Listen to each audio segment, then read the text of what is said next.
feel that in here, especially on that. Blah. I need you right there with me to cement the ending with me. I love the way you played that solo, and I felt at the end for the last dabble, babble, I mean, you weren't letting it get away from you. You had it by the nuts, and you just took it right home there, and it sat in the mix really nicely. Here we go. I always do this. I do pre-production with every band I work with.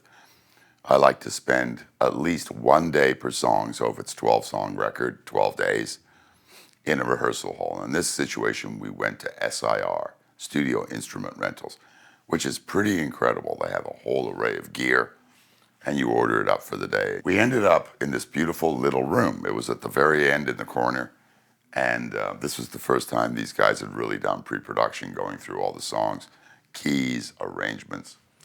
And the drummer had picked a very simple kit. It was really just a snare drum, a rack, and a floor.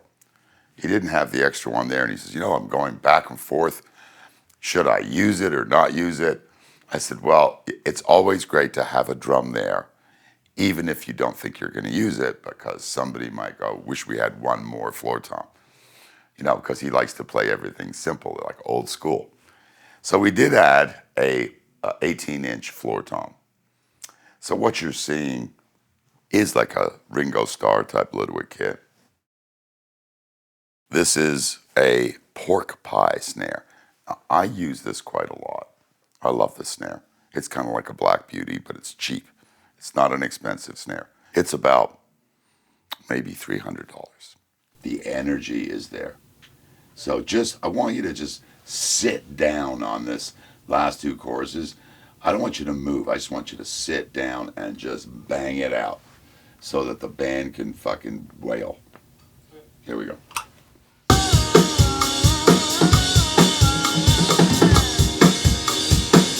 Cymbals, I love using, you know, drummers start to play that crash cymbal, and it's really super loud because it bleeds into all of these microphones.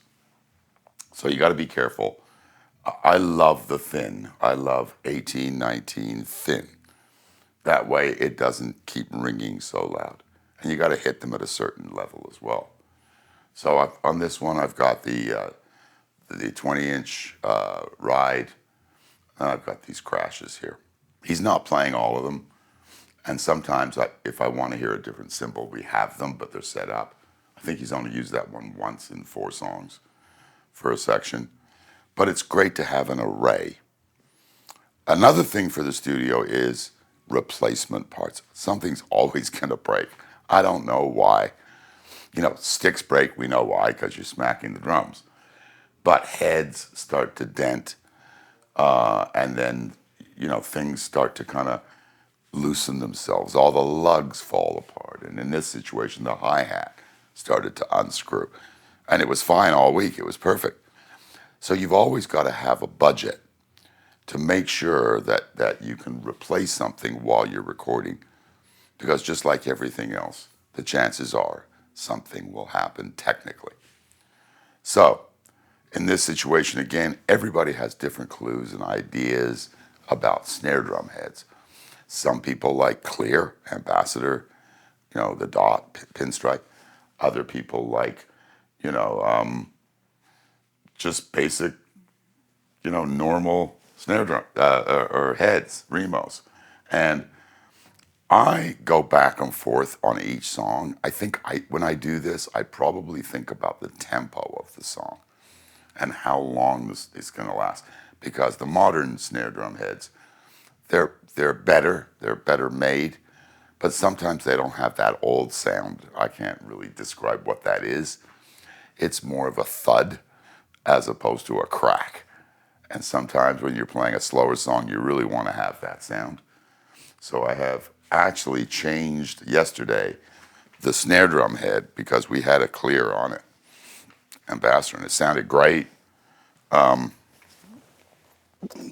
This is the one from yesterday, just to show you. As you can see, it's been beaten pretty hard. You're supposed to hit it in the center. That's the perfect place for it. And as you can see, I just said, you know what, we're going to change it, which we did last night, and put on more of the old school. We have to give them a reason to love it, to listen to it again. We, all of us do, like me, you, everybody. So it's kind of like it all kind of comes together here, like mix into the blazing motherfucking guitar solo. And then we're off to the races, and then we kind of take it home, flying the banners, right? So we're going to punch in on that solo, and we're going to take it all the way home, and we're not going to fucking move. We're cement blocks. We're going straight through this motherfucker. Here we go.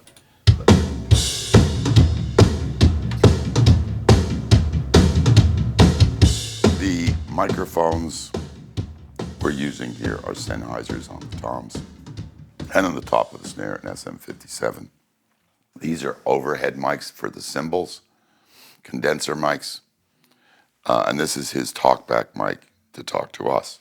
On the kick drum, we have this sub bass. So it creates a sub from the bass, so you have a deeper sound.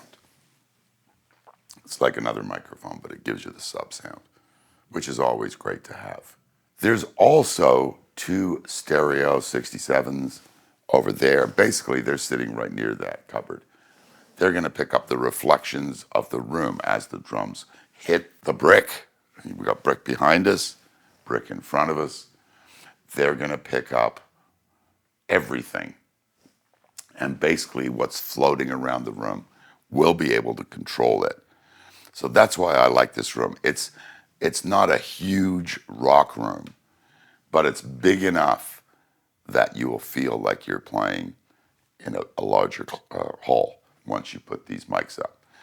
Another little trick I do, which is quite interesting, if you look behind you, there's a mono mic, and that's also reflecting off the door. So this is not stereo. This is a mono microphone.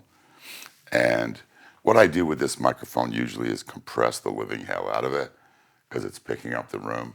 And I kind of add it in to taste until I get the right kind of ambience. So it's a trick.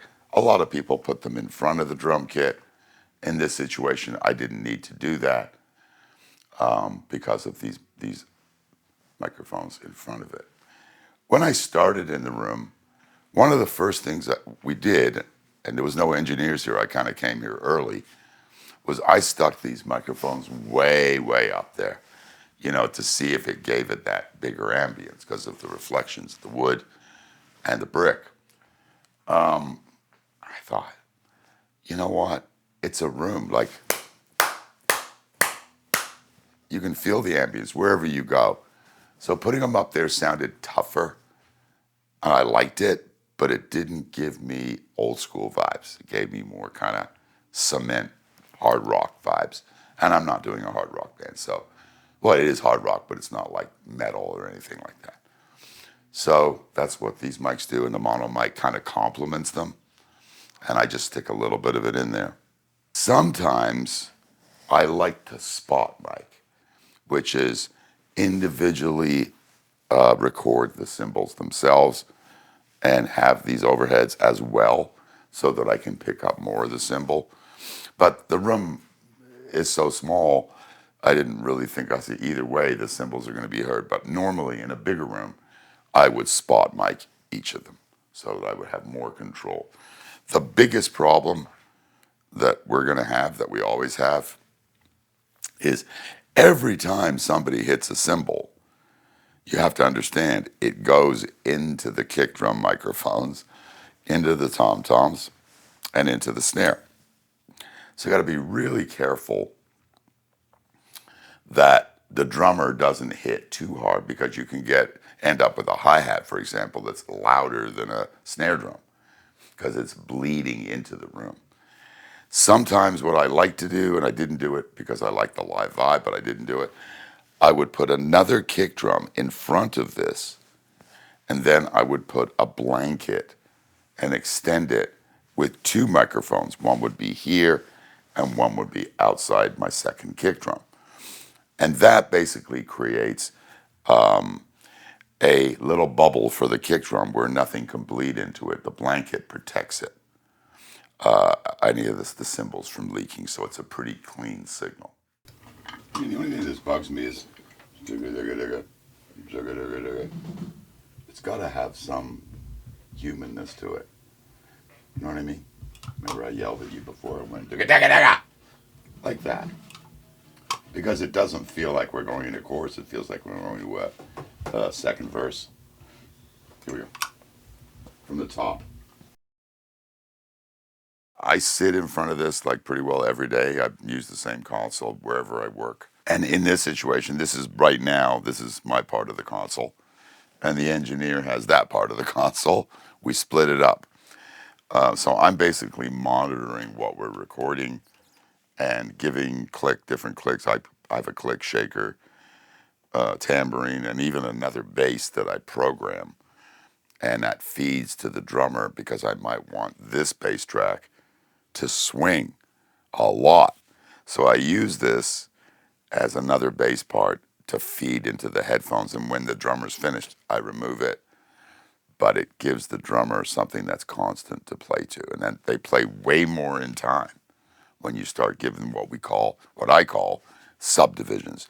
Subdivisions are very important because if the whole band's playing but you can't really hear the click, giving them something else to relate to time that's not necessarily even the song. It's just this groove factor. So this reminds me when I think about it, if you can relate to this, is when you were a kid and you went bowling and you realized they would go into the gutter all the time. And then mom said, hey, can we get those pillows up to go along the gutters? And when you throw the ball down the alley, it bounces off them and you are always going to hit, the pins. You don't going to cry after every ball that goes into it because every one of them goes into the gutter. So this is like my gutter. I use this to protect the groove. And I program it all on a computer. There's a little keyboard over there I got. And I'll program feel that's not perfectly in time. And it's not necessarily playing the right accents. It just grooves. Here's just one little thing, that's really the only thing I have to tell you, is when it comes into the chorus after that flam, if we can make it more of a flam, that would be great. But it's that I need you to settle down quicker. There, you know what I mean? Dun, dun, dun, dun, dun. It needs to lock on one.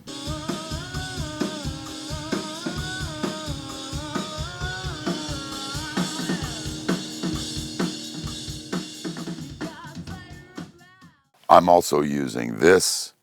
This comes out of a console called a Helios. The Helios consoles were made in the UK. And again, it was like what Led Zeppelin did, what they used. Hard to find a Helios console, practically impossible. And I'm using this on the room mics as well. And if you like that Led Zeppelin sound, this is the one you want to get because that does the trick for the room. Now we get to the Neves, the 1088. So these are 4-band Neves. They're original. And if you start at the top, this is on my kick drum. You can show my settings because I don't care. You'd have to have this room. This is 4-band, and these are the later version of the 3-band. This is a 3-band. This is a 4-band. Both of them sound great. It's the mic pre. That's the trick. And this is on my kick, and that's on my snare. I'm using these for the toms. I think I have 11 in total. Let's count. There's 1, 2, 3, 4, 5, 6, 7, 8, 9, 10, 11, 12. And you see an X there. That means it doesn't work. An X means it doesn't work. So I almost sound like I know what I'm talking about here, but I'm trying my best. So there's kick, there's snare, and we have tom 1, tom 2, tom 3. We're using these. Also, we're doing scratch tracks with a microphone here. We're using it on the vocal and the guitar. So basically, we're not even using the console. This is all going through Neves, as if it was a Neve console. So for tracking, that would sound exactly like me. I would have an SSL. I would have the advantage of using it, but at the same time, I would be able to record the drums with the Neves because they sound a lot more round. They're not so harsh like the SSL. APIs are good too, different sound again. Neves are probably the most used EQs in the world, especially for cutting bass and drums. So I want you to approach that a little bit more positive with a little bit more evenness on the tom, the floor tom there, so that it doesn't kind of fade in and go away. Because the rack is actually outplaying it, but the one we're listening to is the floor. The accent is the rack. That makes sense? So it's actually lower. It should be reversed because that's what's keeping it the move. Okay.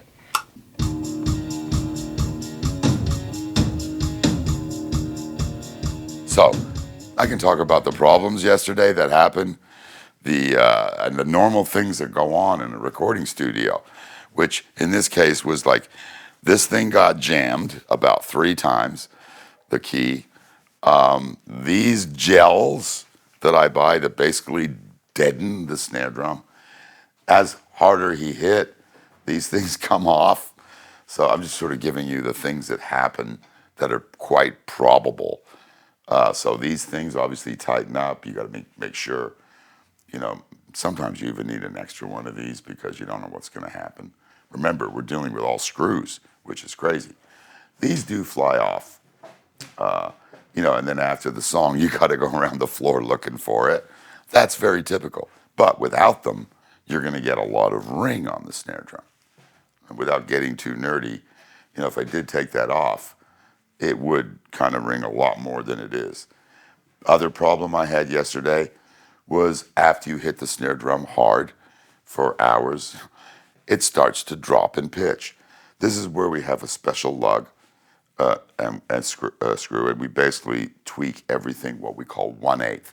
And this studio had a drum key that was set to 1/8, and I've never seen that before. This is the first time I've ever seen that. And basically, when you turn each one turns the same every time. Most of the time, you're guessing. This is actually a pretty damn clever piece of hardware. So that was my problem. I had the hi-hat, I had these coming off, and of course the snare dropping in pitch. And the thing about that is you got to be careful, because if you decide to punch in, let's say you've got 5 or 6 different takes of the drum, this happens over time and you don't notice it. But when you go to edit it, that's when you have a problem because you hear the snare drop. Other things that happened yesterday, we didn't break any cymbals. We usually do crack with metal bands. Cymbals crack, and you can see them start to crack. Some people like the sound of it. I hate it. So the first thing, that's why we have cymbals on the floor. Those are extras. And basically that's so you can go right ahead and not interrupt the session. All of this hardware, these are doubled up on every one of them pretty well. And you got to be able to make the cymbal, move. The other thing was hitting this tom-tom that he wasn't used to. Well, it wouldn't have been maybe 10 minutes into the session where he hits that, and it is a situation where you're sitting here in your drum stool.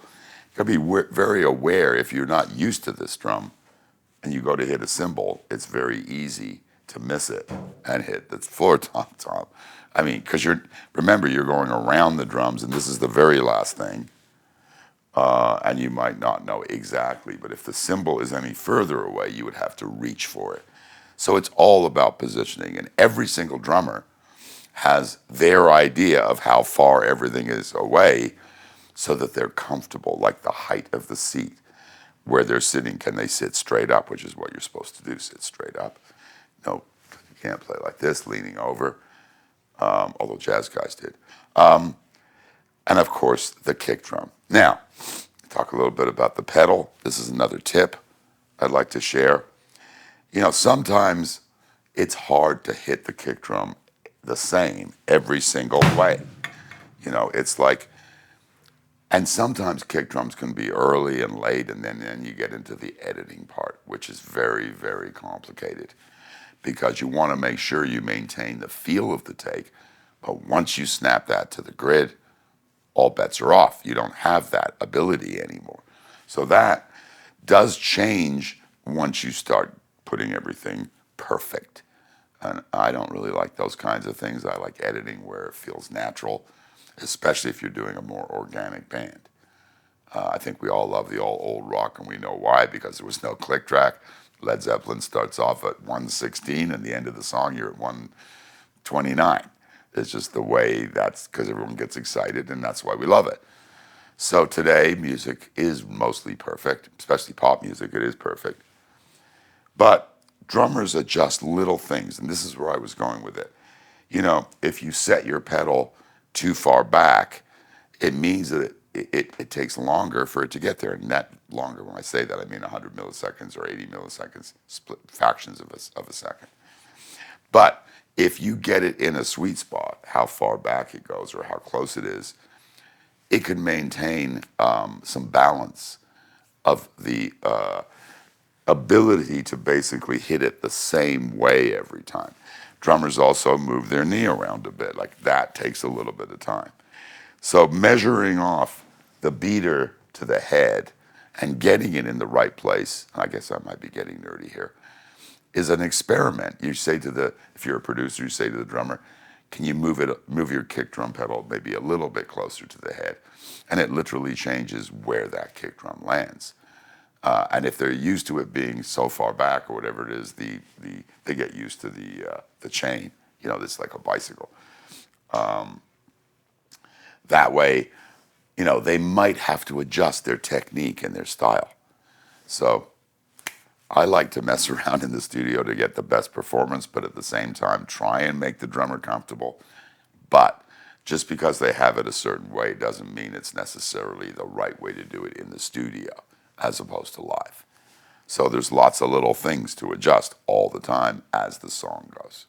Nice work, man. You okay? Sounds good. Yeah. Great job, dude. Thank you for letting me do my job today. What'd you have for breakfast? I had a muffin and a sausage. Like from a chain store? No, I cooked the sausage like last night. And then reheated it. What kind of a muffin was it? Here we go. Banana nut muffin. Those are my favorite. I like those. Because bananas, for some reason, go with nuts really well. I don't know why. But they taste yummy with butter on it. If you cut it in half, you know what I mean? And you put butter on it, if you heat it a little bit, it tastes super good. Ate it how it is. Yeah, and then you cough. How do you take your coffee? Usually just a little splash of milk. Flash of milk, no sugar. Sometimes.